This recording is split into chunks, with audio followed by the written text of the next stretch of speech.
음산한 시골 마을에 무속 체험 중 영혼과의 소름 끼치는 만남. 어떤 내용의 방송인데요? 무속인이 나오고 좀 무서운 방송인데 한번 나가보렴. 사장님, 저 무서운 거 싫어하는데 그거 다 짜고 하는 거겠죠? 일단 전화는 받아볼게요. 그래, 조금만 기다려봐. 곧 전화 갈 거야. 잠시 후 작가분에게서 전화가 왔다. 내용은 짜고 치는 건 아닌데 그냥 나와서 게스트로 체험단만 하면 된다고 했다. 무섭긴 한데 옆에 진짜 무속인도 같이 가고 처녀보살도 가니 걱정 말라고 옆에서 호응 잘해주면 된다고 했다. 뭐 이런 내용이었다. 나는 솔직히 어렸을 때부터 그런 걸 많이 느꼈음에도 불구하고 무서웠다. 일부러 내가 직접 제 발로 찾아가지 않아도 되는데 충분히 가위에 눌렸었고 시도 때도 없이 주위에 영혼이 있다는 걸 느끼는 정도였으니까 말이다. 하나, 그 적지 않은 출연료가 날 유혹했다. 결국 나는 출연료에 혹해서 출연하기로 했고 일주일 뒤 아침 일찍부터 준비를 하고 오목교로 갔다. 길을 조금 헤매다 무사히 작가님을 만났고 차에 타고 PD님을 기다렸다. 나 말고도 연극 배우를 한다는 예쁘장한 언니도 게스트로 나왔다. 게스트는 여자 둘이 나온다고 했다. 그런가 보다 하고 별로 신경 안 썼다. 카메라 감독님이 조금 늦으셔서 출발은 지연됐지만 어쨌든 30분 정도 기다린 뒤 출발했다. 역시 배는 넓고 따뜻하고 좋았다. 졸음이 왔다. 그때까지 나는 천하태평이었다. 워낙 사교성이 좋은 성격이라 처음엔 낯을 좀 가리고 말은 없지만 곧 작가 언니와 PD님, 게스트 소연 언니, 카메라 감독님과 금방 얘기도 많이 하고 친해졌다. 여자들 셋이 모이면 그렇게 수다가 많아지지 않는가? 이것저것 얘기를 했다. 주 내용은 역시 방송의 내용답게 무속과 무서운 얘기였다. 나는 그 대화를 안 듣고 싶어서 일부러 노래를 듣고 피했다. 그런데 소연 언니가 하는 말이 자기 고모 할머님께서 국가의 굿을 보는 무속인이셨다고 했다. 국가의 굿, 제사를 보는 사람이면 어느 정도인지 무속인의 능력이 대충 짐작되지 않는가? 듣고 싶어졌다.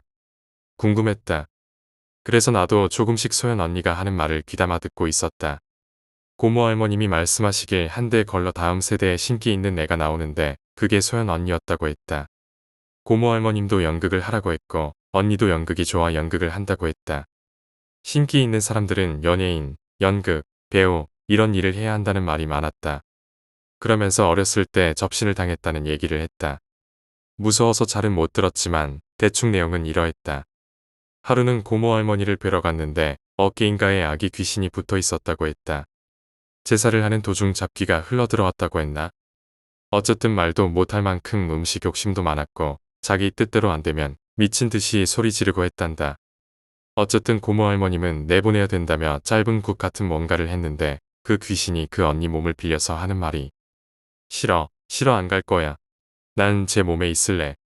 이렇게 말을 하더란다. 자기도 모르게 그렇게 말을 하고 있더란다. 분명 정신은 있는데 내 안에 또 다른 내가 있는 것처럼. 여하튼 그 귀신은 잘 퇴치했다고 했던 것 같았다. 이래저래 얘기를 하고 얘기하다 지쳐 다들 잠깐 잠을 잤다. 잠을 깨도 도착한 곳은 눈이 많이 쌓인 시골 마을이었다. 서울엔 눈이 안 왔었는데 난 그곳에서 첫눈을 맞이했다.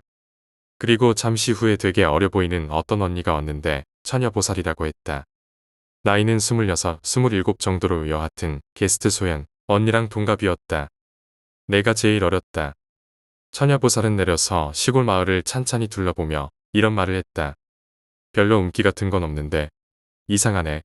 마을이 뭐에 보호를 받는 듯도 하고 마을이 큰 도움 안에 있는 듯이 포근해. 햇빛도 따뜻하고 운기가 없네. 외관상으로는 평화로운데 뭐 일단 땅거미가 접어야 알지. 그렇다. 내가 봐도 너무나 한적하고 별거 없어 보이는. 그렇지만 좀 허전한 느낌이 드는 시골 마을이었다.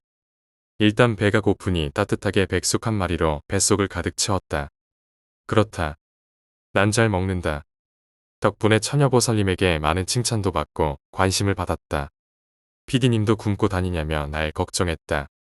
난 그저 작가 언니와 소연 언니가 다 못 먹겠다고 해서 다 먹어준 것뿐이란 말이다.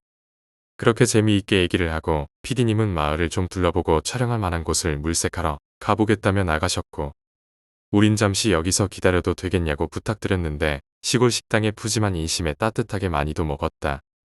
아랫목에 잠깐 쉬고 가도 된다고 주인 아주머니가 말씀하셨다. 그 덕에 시간이 좀 가는 동안 잠깐 방석을 덮고 누워있을 수 있었다. 그리고 시간이 얼마나 흘렀을까? PD님이 오셨다. 난 정말 놀러가는 기분으로 따라 나섰다. 마을은 역시나 한적하기 그지없었다. 일단 첫 번째 흉가부터 가자며 승용차 한 대가 지날 수 있는 폭이 좁은 도로를 따라 마을 입구에서부터 찬찬히 들어갔다. 한 10분쯤 걸었을까? 도로 옆으로 도로를 등지고 넓은 들판을 바라보고 있는 집이 보였다. 일단 저곳부터 가보자는 말에 따라 들어갔다. 정말 오랫동안 아무도 살지 않았던 걸 증명하듯이 작은 비닐하우스의 비닐은 거의 뜯겨져 나가 있었고 외양간은 무엇을 감추려고 하는 듯 꽁꽁 파란 비닐로 쌓여 있었다. 오래된 나무 대문을 열자 듣기 싫은 소리가 났다. 안을 들어가 보니 뭐 별거 없었다. 되게 아늑하고 마당 한가운데는 햇빛을 듬뿍 받아 춥지도 않았다. 시골 할머니 할아버지가 반겨주듯이 참 따뜻한 느낌을 받았다고 처녀보살이 말했다. 근데 난 어딘가 모르게 좀 허전하고 서늘했다. 그렇게 찬찬히 둘러본 뒤 처녀보살이 하는 말이 여기 웬 여자가 있는데 농약을 먹고 죽었지만 아직도 여기에 산다는 듯 열심히 뭔가를 한다. 모르겠다. 난 무속인이 아니니까 그냥 듣고 있었는데 농약, 그 단어가 참 소름 끼쳤다. 그리고 두 번째 집으로 갔다. 그 집 뒤론 대나무 숲이 있었다. 처녀보살이 말하길 대나무가 껴있는 집은 오래된 영혼이 같이 산다. 그리고 딱 그 집으로 들어가려고 입구에 오래된 먼지 쌓인 시멘트를 밟는 순간 발 뒤꿈치부터 아킬레스건, 종아리, 척추, 목덜미, 그리고 머리끝으로 쫙 소름이 돋았다. 순간이었지만 털이 쭈뼛쭈뼛 설 정도였다. 왠지 모르게 정말 이 집은 건들면 안 되겠다는 생각이 내 머릿속을 끝없이 돌았다. 그리고 웃긴 건 나만 느낀 게 아니고 모두 약간의 음산함을 느꼈다. 미약하지만 조금씩이라도 모두 느꼈다. 여기 왠지 장난이 아니라고 처녀보살이 얘기했다. 안채 사랑방 뒤로는 바로 대나무 숲이 보였다. 처녀보살은 그곳 어딘가를 한참 응시했다. 웬 남자가 왜 왔냐며 나가라는 식으로 말하더란다. 소름 끼쳤다. 싫었다. 그저 빨리 나가고 싶었다. 그런데 PD가 여기서 땅거미가 질 때까지 있자고 말했다. 여기서 제사를 지내자는 거였다. 천도? 뭐 그런 거였는데 영혼을 편안히 하늘로 올려주는 제사였다. 난 싫었다. 정말 진심으로 싫었다. 처녀보살도 고민을 하다가 아니라고 차에서 기다리자 했다. 우리는 차로 갔고 이후에 3군데 정도 들렀지만 두 번째 집만큼 큰 느낌을 받은 곳이 없다면서 가지 않았다. 그래서 촬영할 곳을 첫 번째 집과 두 번째 집으로 정하고 다시 그쪽으로 갔다. 첫 번째 집과 두 번째 집은 100m가량 떨어져 있었고 그 중간에서 기다리기로 했다. 다들 마을이 생각보다 커서 돌아다니고 아침 일찍부터 일어나 준비하고 와서 피곤했는지 거의 대부분 잠깐의 낮잠을 청했다. 나도 한참 잤다. 잠깐 자고 부산스러움에 깨어났다. 그런데 깨어나서 마을 경치를 봤는데 분명 낮부터 노을이 질 무렵까지는 포근했던 마을이 너무 음산했다. 음산한 걸 떠나서 푸르스름한 하늘 빼고는 마을의 바닥에 검은 안개가 자욱하게 낀 듯했다. 들판은 아무것도 보이지 않았고 내 앞으로 2m 이후로는 정말 아무것도 보이지 않을 정도였다. 처녀보살은 머리가 아픔을 계속 호소했다. 장난 아니다. 여기 정말 장난 아니야. 머리가 조금씩 아프더니 지금 장난 아니다. 날 짓눌러 미치겠다. 얘네 장난 아니야. 여기 호락호락한 곳이 아닌 것 같아. 잘못 섰어. 오늘 조심해야겠다. 난 정말 두려웠다. 나는 아직 머리는 안 아팠는데 두 번째 집을 갔다 와서부터 계속 어깨가 자꾸 눌리는 것 같았다. 그런데 소연 언니도 그렇다는 거였다. 정말 가기 싫었지만 안 갈 수도 없고 진짜 두 눈 딱 감고 아무 일 없을 거라고 마음을 가다듬고 우리는 첫 번째 집으로 출발했다. 그런데 첫 번째 집을 보는 순간 난 진짜 경악했다. 그 집 앞을 똑바로 보지 못할 정도로 완전한 흉가처럼 보였고 아까의 포근함은 없고 뭔가 거대한 흉가가 우릴 삼킬 듯이 노려보고 있다는 생각이 갑자기 들었기 때문이다. 난 소연 언니의 왼팔에 달라붙어서 그 집을 쳐다보질 못했다. 누가 뒤에서 목을 짓누르듯 해서 난 쳐다볼 수가 없었다. 그때 처녀보살이 말했다. 여기 정말 아니야. 한순간 배신을 당한 느낌이랄까? 아까는 그렇게 따뜻했던 집이 음산한 걸 떠나서 소름이 쫙 끼치고 너무 시끄러워. 머리가 너무 아파. 말로 표현을 못하겠어. 저 나무 대문 조금 열린 틈 있지. 그 사이로 어떤 여자애가 죽일 듯이 우릴 쳐다보고 있어. 입은 가스가 찬 듯이 양 다물고 부풀어 올랐어. 눈이 정말 크다. 살기까지 느껴지네. 지금 여기 장난 아니야. 왜요? 라고 PD가 물었다. 저 문 안쪽 사이로 어떤 여자가 우릴 노려보고 있어. 눈은 퀭하고 크고 입은 가스를 문 것처럼 무섭다. 정말 무섭다. 뭐 일단 들어가 보자고. 낙과는 달리 그 흉가의 나무 문이 열리는 소리는 온갖 소름이 끼치게 만들었다. 난 정말 너무너무 들어가기 싫었다. 들어가자마자 눈이 녹은 물이 떨어지는 소리들, 삐걱거리는 소리들이 났다. 작가님은 접신이 잘 들려 들어가지 못했고 PD님, 카메라 감독님, 처녀보살님, 언니, 그리고 나. 이렇게 5사람의 숨죽인 발소리만이 들렸다. 푸르스름하게 변한 집은 아까와는 다르게 그 집은 음산하기 그지없었다. 집을 쳐다볼 엄두가 나지 않았지만 길은 걸어야 하니 고개를 들려는 순간 목이 축 처져 굳은 듯 움직이지 않았다. 이런 일은 있을 수가 없어. 기분 탓일 거야. 이렇게 난 나 자신을 위로하며 두 눈을 질끈 감고 그들을 따라 천천히 흉가 안으로 들어갔다. 젠장, 처녀보살이 귀신과의 대화를 시도했다. 하지만 그들은 말이 없었다. 농약을 먹고 죽은 그 여자는 말을 할 수가 없었다. 처녀보살의 입은 부풀어가고 눈이 빠져나올 것 같았다. 무서웠다. 제발 짜고 치는 거라고 생각하고 싶었다. 속으로 하나님까지 찾으며 살려달라고 애원했다. 갑자기 옆에 소연 언니가 이상했다. 이상해요. 발 아래쪽이 좀 물렁물렁거린다고 해야 하나? 왜 중심을 못 잡겠지? 이러면서 몸의 중심을 잃은 듯 자기도 모르게 몸을 양옆으로 흔들고 있었다. 난 그러지 말라고 언니 옆에 꼭 붙어서 언니 몸을 잡아 지탱했다. 정말 목 같은 건 목은 죽어도 움직이지 않는 거다. 처녀보살은 아직도 그 여자가 들어가 있는 것 같았다. 신경이 예민해질 대로 예민해진 나는 자꾸 마당을 돌아다니는 카메라 감독님께 말했다. 왜 자꾸 돌아다니세요? 안 무서우세요? 가만히 계세요. 신발 소리도 무서워요. 여기에 가만히 서 있는데 지금 계속 들리는 이 슬리퍼를 질척질척 끌고 다니는 소린 뭐냐고. 난 그렇게 말하는 내내 계속 들렸다. 카메라 감독님을 쳐다볼 수 없었다. 그의 목소리는 그 슬리퍼 소리가 나는 한참 떨어져 있는 곳에서 들렸기 때문이다. 나만 들리는 게 아니라고 생각해서 다른 사람들에게 너무나도 또렷하게 마당을 원을 그리듯 돌아다니는 슬리퍼를 질척질척 끄는 소리가 들리냐고 물었다. 소연 언니의 말마저 날 미친 듯이 괴롭게 했다.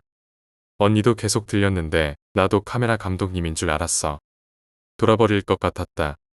정말 돌아버릴 것 같았다. 마침 처녀보살님이 말씀하셨다. 여기 장난 아니야. 뭐 이렇게 혼령이 많아. 여기 내가 서 있는 처마에 목매달고 죽은 여자도 있는데 농약 먹고 죽은 여자도 있고 여기 사는 사람마다 이 아이들 때문에 죽은 사람도 있고 이것들이 슬리퍼로 끌고 다니면서 장난을 쳐. 안 되겠다야. 얘네들은 지금 무서울 게 없어. 나가자. 더 있다간 너희들이 위험해. 욕이 나온다. 젠장, 생각할수록 소름 끼친다. 처녀보살이 나가자는 말에 나는 소연 언니를 데리고 카메라 감독님이 열어준 문을 빠른 속도로 통과해 나갔다. 우리들은 그렇게 도망치듯이 빠른 속도로 나왔다. 그리고 내 목은 거짓말처럼 움직여졌다. 목이 가벼워졌고 말도 못하고 부들부들 떨던 소연 언니도 말을 이어나갔다. 몸이 가벼워졌다면서 난 정말 이대로 가다간 목숨이 남아나질 않겠다고 생각했다. 카메라 감독님과 PD님이 앞장서시며 말했다. 잠깐 중간 인터뷰하고 두 번째 집으로 갑시다. 오늘따라 왜 이렇게 한기가 돌지? 지금 생각해보니 내가 문 밖으로 나와서 고개를 들었을 때 카메라 감독님은 앞에서 걸어가고 계셨다. 그런데 왜 카메라 감독님이 문을 잡고 있었지? 그렇게 우리 5명은 대나무 숲이 있는 두 번째 집 앞으로 향해 갔다. 그 집 또한 낮이랑은 딴판이었다. 집 자체에서 이렇게 살기가 느껴지는 건 처음 봤다. 젠장 짜증난다. 5명은 중간 인터뷰를 위해 그 집 뒤쪽 버려진 텃밭으로 올라갔다. 설상가상으로 때에 맞춰 보슬보슬 흘리건만 살짝 젖힐 정도로 간지럽게 비가 내렸다. 아까도 말했다시피 이곳이 참 웃긴 게 내 앞으로 2m 이후로는 검은 안개가 낀 듯 아무것도 보이지 않는다는 거다. 이상했다. 그 검은 안개가 더 깊게 깔리는 게 느껴졌다. 처녀보살님이 말했다. 이러면 진짜 무서운데 안 되는데. 이렇게 땅거미 막 지고 점점 10시를 향해 가는 시간에 비까지 오고 대나무 숲까지 있고 얘네들 좋아서 팔딱팔딱 뛰겠다. 이런 상황에는 더 판을 쳐. 이것들 기분 좋아서 더 그럴 거야. 그 말을 뒤로하고 우리는 인터뷰를 준비했다. 소연이 언니가 인터뷰를 하려고 카메라를 받침대에 고정하고 나는 그 옆에서 그걸 쳐다보고 있었다. 처녀보살님은 힘드신지 바닥에 웅크리고 앉아 등을 돌리고 계셨다. 그런데 그 두 번째 집 대나무 숲 사이로 파란 무언가가 하늘로 올라가는 게 보였다.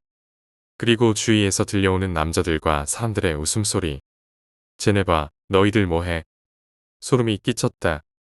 처녀보살이 PD님께 말했다. PD님 못 봤어요. 안 들려요? 언니, 못 봤어요. 안 들려요? 처녀보살님, 저기서 방금 파란 거 목소리. 처녀보살님의 말에 난 어이없어서 말을 잇지 못했다. 여기 지금 영가들이 점점 몰려오고 있어. 우리 구경하고 있어. 지금 내 앞에 어떤 꼬마애가 있는데 가만히 웅크리고 앉아서 우리 구경하고 있어. 내가 가만히 앉아서 쳐다보니까 내가 보여. 이러네. 지금 저 대나무 숲에도 엄청 많아. 다닥다닥 붙어 있어. 다 우리를 쳐다봐. 그 순간. 따가워. 이거 왜 이래? 소연이 언니 얼굴이 잘 나오는지 보고 있던 PD님의 카메라가 진짜 갑자기 꺼졌다. 5명이 돌아가며 배터리도 있는 걸 확인하고 켜보려고 매달렸지만 꺼진 카메라는 켜질 생각을 안 했다. 웃긴 건 좀 전에 잘만 돌아가던 다른 카메라도 켜지지 않는 것이었다.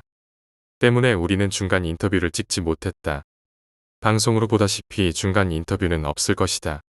우리는 밭에서 도로가로 내려가기 위해 걸었다. 그때 차 한 대가 빠르게 지나갔다. 그 순간 내 눈에 보이는 것은 검은 기다란 형체가 그 차를 따라 슉하고 빠른 속도로 따라가고 있는 것이었다. 그런데 그 뒤로 보이는 들판이 정말 아무것도 보이지 않았는데 검고 동글동글한 것들이 다닥다닥 들판 밑으로 폭 꺼져 있는 갓길에 붙어 있는 것들이 보였다. 헉 하고 몸이 굳어 처녀보살님을 쳐다봤다. 나만 본 게 아니었다. 소연이 언니와 PD님, 카메라 감독님은 조명기구와 이상해진 카메라를 쳐다보느라 보지 못했고 나와 처녀보살님만 봤다. 무서웠다. 왜 보이는 걸까? 짜증났다. 무섭지 않은 척했다. 그렇게 우리는 다시 준비를 하고 차 안에서 카메라를 고칠 생각이었다. 카메라를 다른 것으로 교체하려고 하는 순간 카메라는 거짓말처럼 켜졌다. 세상에 말도 안 돼. 어쨌든 우리들은 그 카메라를 가지고 두 번째 집으로 향했다. 나는 그 집을 쳐다보지도 못할 만큼 무서웠다. 눈을 질끈 감고 언니에게 딱 붙어서 따라갔다. 천천히 그 대문에 시멘트를 밟는 순간 처녀보살이 발걸음을 멈췄다. 그녀를 따라 모두 걸음을 멈췄다. PD가 왜 그러냐며 처녀보살에게 물었다. 그녀는 아무 말이 없었다. 말도 안 돼. 내 몸이 움직이지 않았다. 그리고 내 뒤에서는 점점 그 웃음소리들이 커져갔다. 정신은 멀쩡했다. 말이 나오지 않았다. 그렇게 눈을 더 질끈 감으며 몸을 움직이려고 했다. 그런데 이상하게 정신이 점점 혼미해져 가려 했다. 몸이 내 마음같이 양옆으로 움직이고 내 입은 누가 억지로 비트는 듯이 쉴 새 없이 빠른 속도로 몰아몰아 짓걸리듯이 뻐끔뻐끔거려댔다. 정신이 나갈 것 같았다. 무서웠다. 그 순간 뭐에 맞은 건가? 눈앞이 번쩍 하얘지더니 난 넘어진 것 같았다. 아니, 분명 넘어졌다. 그 딱딱한 시멘트 바닥에 머리를 그대로 꽂아버리듯 몸이 굳은 채로 넘어진 것 같았다. 모두들 놀랐다. 난 몸이 움직이지 않았다. 내 어깨가 보이려고 했고 내 다리가 보였다. 난 정말 몸이 움직이지도 않았고 몸을 굽힐 수도 없는데 PD님과 카메라맨이 옮기는 내 모습이 순간순간 사진처럼 기억된다. 그리고 차 안에서 숨죽이고 우릴 기다리고 계시던 작가님이 말을 거는 게 들렸다. 그러면서 나는 이상한 말들을 하기 시작했다. 분명 난 정신은 있는데 반쯤 나간 상태였던 것 같다. 그리고 대나무숲 흉가 앞에 있던 죽은 나뭇가지 위를 손가락질하며 난 걸터앉은 남자가 있다고 소리를 질러대며 울었다고 한다. 그 순간 또 다른 목소리로 쉴 새 없이 내 입이 움직였다. 야 죽을래? 죽는다. 얘 죽여버릴 거야. 죽여버릴 거라고. 여긴 우리 거야. 칼과 오색으로 된 천과 향의 연기가 내 눈앞에서 어지럽게 돌아다녔다. 갑자기 향 냄새가 확 나면서 숨을 쉴 수가 없었다. 숨을 못 쉬겠어. 하지마. 분명 귓속으로 들린 건지 내가 말을 한 건지 모르겠다. 기억이 나지 않는다. 심한 구역질이 났다. 눈물이 쉴 새 없이 났다. 갑자기 무거운 내 몸이 가벼워진 걸 느꼈고 난 벌떡 일어나서 차문에 매달려 헛구역질을 해대며 침인지 하얀 물을 토해내기 시작했다. 천여보살님이 향과 옥색 천 그리고 칼을 가지고 나가자 갑자기 옆에서 두려움에 떨며 피디님을 붙잡고 있던 소연 언니가 귀가 찢어질 듯한 애기 소리를 내며 울어댔다. 막 울었다. 아기가 젖을 달라는 건 마냥 막 울어댔다. 아기 우는 소리도 났다. 언니는 하지마, 안 돼, 싫어, 몰라 이 정도의 짧은 말만 되풀이해댔다. 처녀보살은 아기 귀신이 붙었다고 했다. 언니는 눈물 콧물을 질질 흘려가며 울어댔다. 순간 나도 또 정신을 잃었나 모르겠다. 처녀보살님의 어떤 무언가로 빼어내어 그렇게 언니는 정신을 되찾고 칼을 품속에 꼭 안고 차 속으로 들어갔고 어느 순간 나 또한 칼을 보자기에 싸서 품에 꼭 안고 있었다. 난 진짜 온몸에 기가 다 빠진 듯이 축 처져서 고개도 들기 싫었고 웅크리고 앉아 정신 나간 애처럼 빨리 이곳을 벗어나기만을 기다렸다. 피디님과 처녀보살님은 보이지 않았고 그 천을 태우는 것 같았다. 갑자기 작가님 전화로 한 통의 전화가 왔다. 무지하게 급해 보였다. 아까부터 몇 통의 전화가 온 듯 했는데 나와 소연 언니 때문에 받지 못한 듯 보였다. 송이야, 왜 이렇게 전화를 안 받아? 혹시 갑자기 쓰러진 애 있지 않았니? 너 옆에 여자애 중에 도끼자루로 맞고 쓰러진 애 있지? 난 놀라 작가님을 쳐다보고 사시나무 떨듯 온몸이 떨렸다. 그러면서 소연 언니가 넋 나간 표정으로 작가님과 날 쳐다봤다. 그리고 소리를 질렀다. 전화기 너머로 들려오는 말에 난 온몸의 소름과 엄청난 두려움이 오고 있었다. 그때 급히 PD님과 처녀보살님 그리고 카메라맨님이 탔고 처녀보살님의 급히 출발하라는 말에 우리들은 도망치듯 그곳을 빠져나왔다. 카메라에 다 나오진 않았지만 우리들은 약 한두 시간가량을 그 혼령들에게 괴롭힘을 당했다. 마을에서 벗어난 우리 5사람은 작가님이 싸웠다며 건네준 김밥을 빈속에 꾸역꾸역 채워 넣듯 먹어댔다. 다들 말이 없었다. 피디님도 말없이 멍한 표정으로 김밥을 드셨다. 너무나 충격을 받은 것 같았다. 나 또한 그랬다. 난 고개를 들 수가 없었다. 정말 너무 무서웠다. 김밥도 입에 들어가지 않았다. 사람들 모두 김밥을 먹는 둥 마는 둥 하다 몇 줄이 남았다. 작가님이 처녀보살님께 다른 무속인인 듯한 사람에게 전화 온 내용을 말했다. 처녀보살님과 그 무속인도 아는 듯했다. 처녀보살님은 티는 안 내셨지만 두 동공이 마구 흔들렸다. 그리고 얘기를 꺼내셨다. 내가 그 집을 딱 들어가는 순간 한 남자랑 눈이 딱 마주쳤어. 처마에 걸터앉은 사람 1명, 마루에 걸터앉은 사람 1명, 모두 우리를 노려보고 있더군. 왜 왔냐고 지금 나가지 않으면 위험할 거라고 경고를 하더군. 난 무슨 이유로 이렇게 많은 사람들이 이곳에 있는지 알고 싶었어. 그리고 이 영혼들이 왜 이렇게 화가 났는지 알고 싶었어. 그래서 접신을 딱 하려는 순간 날 지켜주시는 대군 할아버님의 환한 표정이 보이더니 정신이 확 깼는데 지민이가 쓰러져 있더라고. 여긴 지금 너무 위험해. 지민이랑 소연이가 워낙 접신이 잘 되는 애들이야. 신기가 있었던 애들이라 또 소연이는 저런 가족력도 있고. 얘네 둘 데리고 빨리 나가. 나는 김 PD랑 여기서 좀만 더 있다 나갈게. 이 마을 톨게이트 빠져나가서 서울 가는 중간에 휴게소에 가 있어. 금방 갈게. 그 말을 듣고 부산스럽게 PD님은 말없이 따로 가지고 갈 카메라와 장비를 챙기셨고 처녀보살님은 말없이 계셨다. 순간 처녀보살님을 보고 차 앞쪽을 보는 순간 내 눈을 의심했다. 눈, 코, 입이 없는 동그란 머리 같은 것, 달걀 같은 것, 2개가 우리 쪽을 향해 보고 있었다. 순간 소름이 쫙 끼쳤다. 이 차 주위로 무언가들이 우릴 주시하고 있는 느낌이 들었다. 난 처녀보살님께 내가 본 걸 귓속말로 말했다. 너도 보이니? 지금 그 아이들은 우리를 흥미로워해. 그래서 우릴 다 쫓아왔어. 차 밖에 창문에 다닥다닥 붙어서 우리가 하는 얘기들, 우리들을 구경하고 있어. 이렇게 우리가 관심 가져주면 더 그래. 신경 안 쓰이는 척 신경 끄고 있어. 젠장할. 접신까지 당하고 나니 그것들은 별로 무섭지 않았다. 난 피곤함에 무릎 사이로 얼굴을 파묻고 웅크렸다. 빨리 이 시간이 지나가기를 빌었다. 얼마나 지났을까? 휴게소에 도착을 했다. 정말 살 것 같았다. 작가님은 그 무속인과 계속 통화를 하시는 것 같았다. 소연 언니와 남 무섭다며 다시는 이런 경험은 하지 않겠다면서 우리는 울먹거리며 서로를 위로하며 얘기를 하고 있었다. 그때 작가님이 말씀하셨다. 우리 할 게 있어. 굵은 소금 좀 얻으러 가자. 우리는 휴게소 식당에서 굵은 소금 한 사발을 얻었고 사람이 없는 쪽으로 걸어갔다. 시간도 시간이고 12시가 훨씬 넘었을 때였다. 그래서 사람들이 별로 없었다. 우리는 화장실 근처에 섰다. 발끝에 굵은 소금을 뿌리면 쫓아왔던 잡기가 떨어져 나간 때. 그리고 이거 뿌리고 뒤를 주시하지 마. 우리는 알았다며 작가님이 뿌려주는 소금을 맞았다. 그리고 작가님에게도 뿌려들었다. 순간 거짓말처럼 3명 모두 헛구역질을 해댔다. 내가 제일 심했던 것 같다. 내가 먼저 화장실로 달려가 토를 하기 시작했다. 그저께 먹은 것부터 그냥 위 속에 있는 모든 것들이 다 나온 것 같았다. 낮에 먹었던 백숙죽부터 시작해서 처음에는 음식물이더니 나중엔 검은 토를 해댔다. 그리고는 할 게 없었는지 이젠 묽은 침만 나왔다.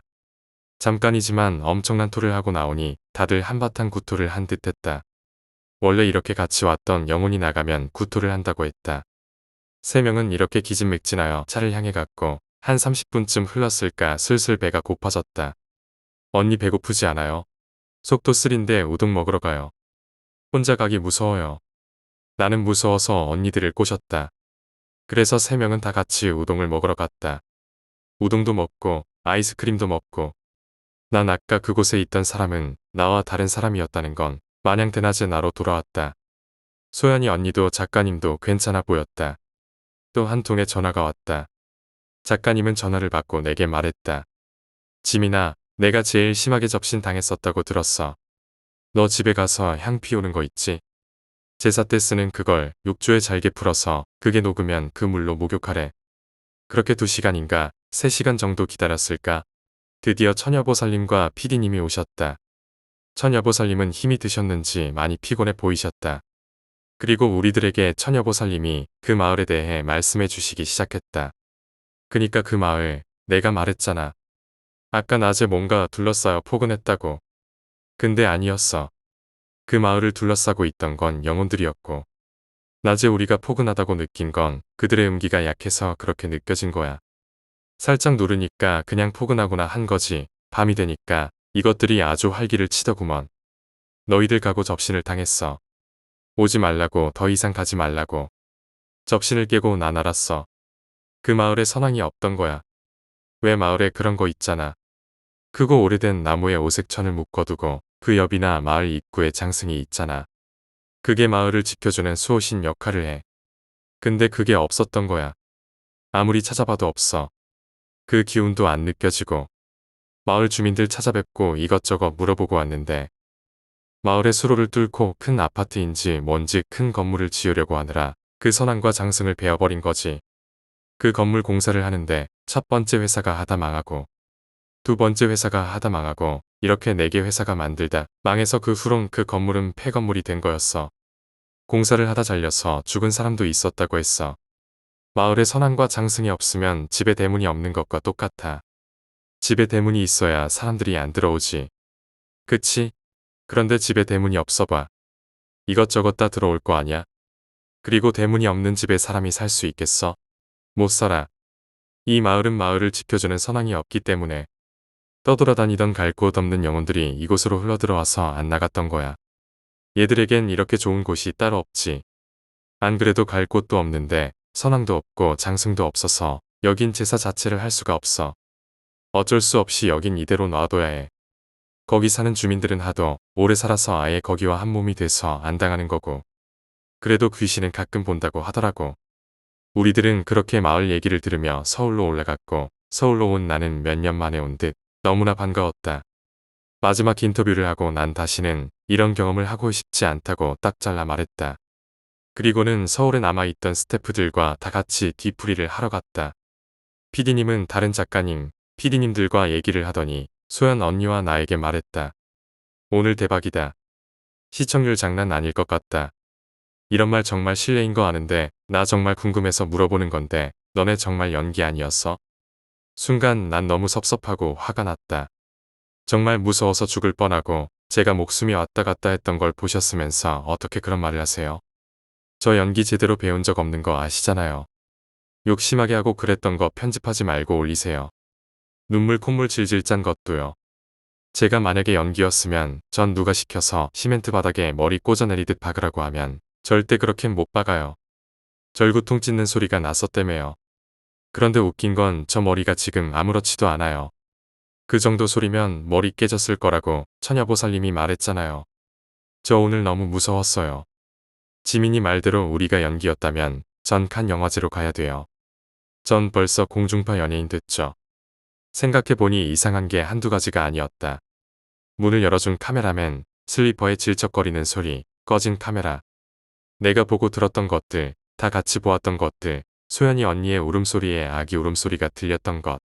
그리고 단단한 시멘트 바닥에 절구통을 찢듯 쿵 하고 떨어진 내 머리가 멀쩡하다는 것. 우리들은 그 마을에서 일어난 얘기들로 소름이 끼친다며 덜덜덜 떨며 소주잔을 기울였다. 그리고 집에 간 뒤로 나와 작가 언니. 그리고 연락은 안 되지만 소연이 언니도 우리는 몸살이 걸렸다. 난 한 일주일 정도 알았던 것 같다. 작가 언니도 그랬고 일주일 후엔 말끔히 나왔다. 그리고 중간에 고정으로 출연하지 않겠냐는 PD님의 제안도 정중히 거절했다. 다시는 정말 다시는 이런 경험을 또 하고 싶지 않았다.